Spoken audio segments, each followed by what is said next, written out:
अध्यक्ष पद के लिए विपक्ष से पहले हुआ नामांकन। बिहार विधानसभा के अध्यक्ष पद के लिए महागठबंधन की तरफ से सीवान सदर के विधायक अवध बिहारी चौधरी को प्रत्याशी बनाया गया है। तेजस्वी यादव ने यह जानकारी देते हुए कहा कि महागठबंधन की बैठक के बाद यह निर्णय लिया गया, जिसके बाद यह नामांकन किया गया। अब आरजेडी नेता अवध बिहारी चौधरी भाजपा नेता और पूर्व मंत्री विजय कुमार सिन्हा को टक्कर देंगे। पीएम मोदी की बैठक। प्रधानमंत्री नरेंद्र मोदी ने मंगलवार को कोरोना से प्रभावित राज्यों के मुख्यमंत्रियों के साथ चर्चा की। इस बैठक में कुल 8 राज्यों के मुख्यमंत्री शामिल हुए, जिसमें दिल्ली, गुजरात, बंगाल, महाराष्ट्र के मुख्यमंत्री मौजूद रहे। बैठक में दिल्ली के मुख्यमंत्री अरविंद केजरीवाल की ओर से 100 अतिरिक्त बेड्स की मांग की गई, तो वहीं गृह मंत्री अमित शाह ने राज्यों से सतर्कता बरतने को कहा। बाइडेन की नई कैबिनेट का ऐलान।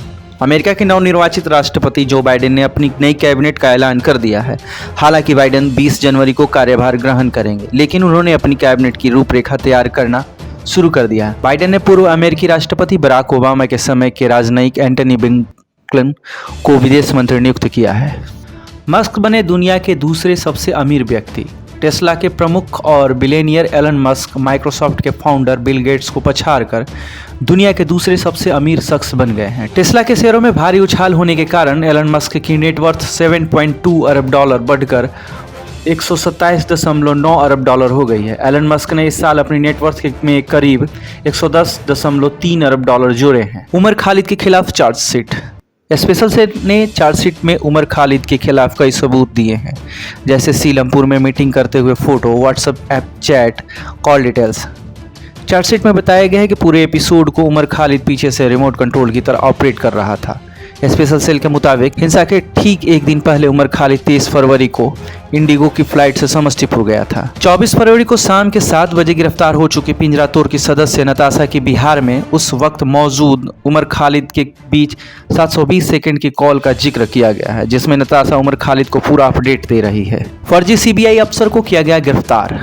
पटना की गांधी मैदान थाना की पुलिस ने फर्जी सीबीआई अफसर को अपनी गिरफ्त में लिया है। उसके साथ 3 साथी और थे जो फरार हो गए। पुलिस सूत्रों की माने तो पुलिस के हत्या चढ़ा आरोपी हैदर अली मध्य प्रदेश के पिपरिया का रहने वाला है।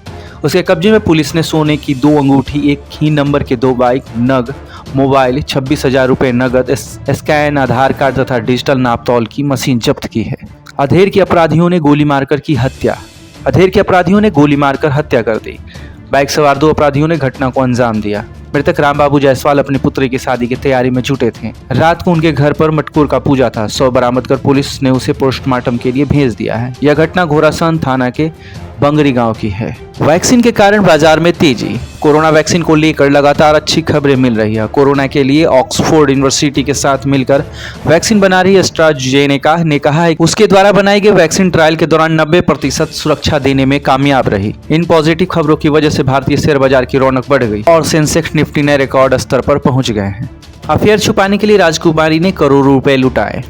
दुबई के किंग की छठी पत्नी और जॉर्डन की राजकुमारी हया बिन्त हुसैन का बॉडीगार्ड से संबंध थे। मीडिया रिपोर्ट में यह दावा किया गया है कि राजकुमारी हया का उनके ब्रिटिश शादीशुदा बॉडीगार्ड के साथ 2 साल तक रिलेशनशिप रहा, जिसे छिपाने के लिए उन्होंने 12 करोड़ रुपए लुटा दिए।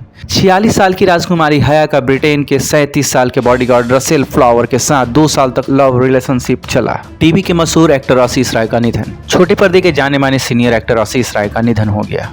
आशीष ने 55 साल की उम्र में इस दुनिया को अलविदा कह दिया। आशीष राय काफी लंबे समय से बीमार थे और मुंबई के जुहू हॉस्पिटल में भर्ती थे। जानकारी के मुताबिक किडनी फेल होने से उनका निधन हुआ है। आशीष ने मई महीने में फेसबुक पर 2 पोस्ट किए थे। उन्होंने लिखा था, डायलिसिस के लिए अर्जेंटली आपके पैसे की जरूरत है। मैं आईसीयू में हूँ और बीमार हूँ। बजरंग पुनिया के साथ शादी के बंधन में बंधेगी संगीता फोगाट। भारत के नंबर 1 पहलवान बजरंग पुनिया 25 नवंबर को शादी के बंधन में बंधने जा रहे हैं। बजरंग पुनिया द्रोणाचार्य अवार्ड जीत चुके महावीर फोगाट की तीसरी बेटी संगीता फोगाट के साथ 8 फेरे लेंगे। संगीता फोगाट की बड़ी बहन और रेसलर बबीता फोगाट ने भी अपनी शादी में 8 फेरे लिए थे। फोगाट परिवार में शादी में 8 फेरे लेने की बेहद खास परंपरा है। ट्रू कॉलर जैसा ऐप लॉन्च करने की तैयारी में गूगल।